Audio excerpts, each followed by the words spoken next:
محترم مسلمانان، نن د اسم اعظم وظیفه، بهترین وظیفه، قبول شوی وظیفه الحی.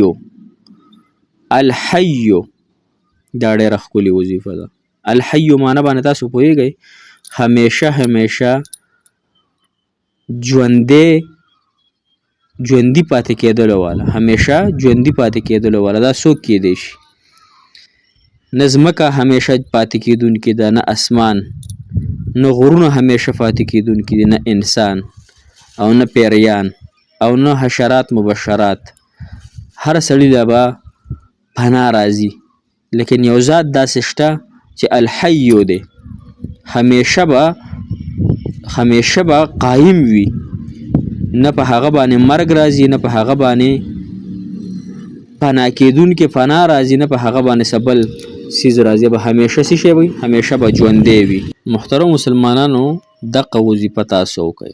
د همیشه ژوندی چې کوم ذات دی، همیشه چې کوم قایم ذات دی، همیشه چې کوم به وي، هغه رب العالمین دی. هغه د الله جل شانه ذات دی چې دا به همیشه الحی وي. د باندې نه مرګ شته، نه فکرکالی شته، نه ولا خوب راځي، او نه محترم مسلمانانو بچی شته، او نه د الله تعالی ښځه شته.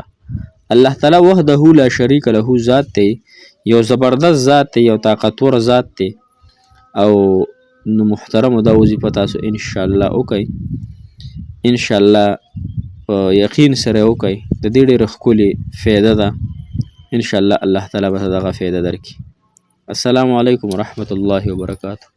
ډېر معزز محترم او قابل قدر مسلمانانو وروڼو خویندو، تاسو به روغ جوړ یئ. د صحت په جامو کې به الله تعالی مو خوشحاله او باد کامیاب او کامران لره. الله تعالی مو له دواړو جانو خوشحالۍ، عزتونه، راحتونه په نصیب کړه. چې په څه خوشحالېږي الله تعالی په هغې خوشحاله کړه. او څونه چې مسافر دي بهر وطنونو کې، هر ملک کې چې دي، الله تعالی د ټولو مسافرو حامي او ناصر مددګار شي. الله تعالی ټول مسافرو خپلو میاندو له، خپلو بیبیانو له، خپلو وروڼو له په خیر او عافیت سره راوستلی کړي. مسافر دی الله تعالی همیشه آباد لري. دا زمونږ سرمایه ده. دا مسافر زمونږ د ملک هغه تورسرې ورته په انتظار دی. الله تعالی دې مسافر له ډېر عافیتونو خیرونه ورکړي. محترمو، نن زمونږ وظیفه د الحی. یو الحی دی، یو القیوم دی. نو تاسو د دواړو وظیفه کولی شئ. الحی القیوم، الحی القیوم. الحی چې څوک روزانه 3000 مرتبه وایي الحی الحی الحی، دې ورد کوي، نو انشاءالله هغه به چرته هم نه بیماریږي، بیماري به په ده باندې نه راځي. کم کس چې د دې اسم اعظم الحی په چینی په یو برتن کې واچي، او هغې کې بیا مشک واچي، یا پکې د ګلاب اوبه واچي، او په یو بیمار باندې وڅکي، نو هغه بیمار ته به الله تعالی صحت کامله عاجله ورکړي. دا خو د الحی معنی شوه. اوس القیوم همیشه قایم والا ذات. دا څوک دی؟ دا رب العالمین ذات دی. چې کوم انسان په کثرت سره یا قیوم ورد کوي، نو انشاءالله په خلکو کې به د ډېره زیاته عزت وي.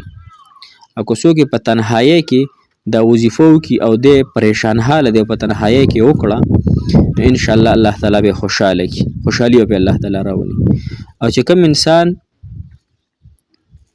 د سحر د مونځ نه پس د نور راختلو په ټیم کې دی ورد وکړي یا حی یا قیوم، یا حی یا قیوم، هر څونه ورد چې یې وکړو، نو انشاءالله د نه به الله تعالی سستی لرې کړي، د ده نه به الله تعالی یره لرې کړي، او د ده نه به الله تعالی هر قسم ټینشن لرې کړي. او د دې د دغه سره محترمو هر قسم د دغه نه به الله تعالی تاسو ته حفاظت درکړي، پریشانونو. نو مطلب دا شو چې الحی یا قیوم، یا حی یا قیوم، دا وظیفه چې څوک هم کوي، یا حی یا قیوم، دا د اسم اعظم وظیفه ده. دې انسان ته به الله تعالی ډېر خیرونه ورکړي، دې انسان نه به الله تعالی بیماری نه، دې انسان ته به الله تعالی مینه ورکوي، خوشحالیانې به ورکوي، حاجتونه به یې پوره کړي، عزت کې به الله تعالی ډېره زیاته فراخي راولي. یعنې عزت کې به نورو خلکو په زړونو کې به عزت پیدا کېږي. انشاءالله دا وظیفه تاسو خامخا د الحی القیوم خامخا وکئ، او یې 314 پېره د خپل حاجت دپاره کوئ. او هر څونه چې کوئ خو اخلاص په ځان کې پیدا کړئ، تقوا پیدا کړئ، ګناهونو نه بندیز پیدا کړئ. اکثر د ګناهونو په وجه باندې په انسان باندې مشکلات تکالیف راځي نو الله تعالی زموږ ګناهونه هم معاف کړي الله تعالی زموږ مشکلات هم ختم کړي موږ ته هم ډېرې دعاګانې کوي موږ تاسو ته الله تعالی مو خوشحاله او باد ساته الله تعالی مو کامیاب او کامران کړه د دواړو جانو خوشحالۍ عزتونه راحتونه